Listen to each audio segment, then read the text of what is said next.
Guys, welcome back to Arts to Hearts. Thank you so much for joining me. So, this is part 2 from last week's video where I was doing some DIY fridge magnets.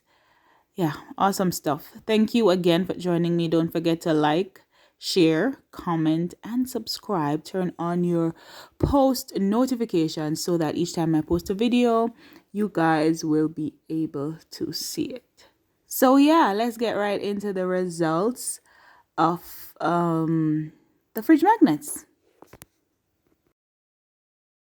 So there you have it. Those are the backgrounds that I did. They are beautiful. I really liked them.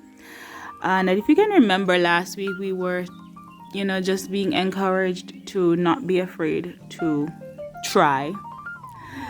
When you fail to try, you have already failed.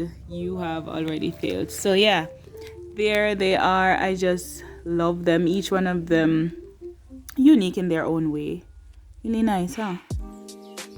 So basically what I did after this was just to put some wording on each of them. Right. All right, guys. So I don't want this video to be too long, so I'm going to get right into inspiring us today with a little story time. Well, not really a story time. So yesterday, being the country girl I'm trying to be, I was roasting some breadfruit on an open fire. Breadfruit roasting on an open fire. You know that Jamaican Christmas song? Yeah. Anyways, I was roasting some breadfruit and to cut the story shorter, after I finished, I poured some water on the fire to out it, and when I came back a few minutes later, the fire was literally blazing. So I figured, all right, never out properly, so I'm gonna throw some more water on it. I did it about 3 times, and each time I came back, the fire was still blazing, and I was like, seriously? But let's think about it. Have you ever gotten to the point that you felt like your fire has gone out, or there are situations, there are circumstances, there are persons that are intentionally trying to put your fire out?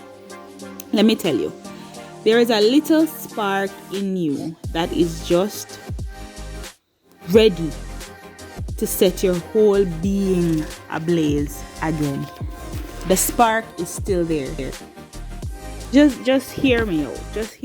And if you can hear me, and believe what I am saying, and allow the wind to catch that little spark, you'll be surprised how quickly and how massive you will begin to blaze. Sometimes you feel so cold, so much water being poured on your fire, but it's not over. You are not hopeless. Your vision is not dead. The circumstances or persons or situations that are constantly trying to put your fire out, don't pay them any mind. There is still a spark there. There is still something there that is burning. So get up and catch the wind. That's my encouragement for you today. You are loved. Look, it's right there. You are loved, right? And you shall come forth as pure gold. Get up and catch the wind, because that's why the fire never out. It was so windy. Well, that's one of the elements that was present why the fire never out. Was very windy, and maybe enough water wasn't poured on it. Sometimes we just think we just out and there's nothing left, but there is so much left. Just trust God and get up and catch the wind and blaze again. You are amazing. All right, guys. All right, I'm done. I hope you enjoyed this video. I hope my talking never take away from you seeing what I did with these fridge magnets. Love them, each one with its little message, and I hope you like them too. Alrighty, so have yourself a wonderful day, morning, night, whatever time it is that you're watching this video. Alrighty, thanks for watching.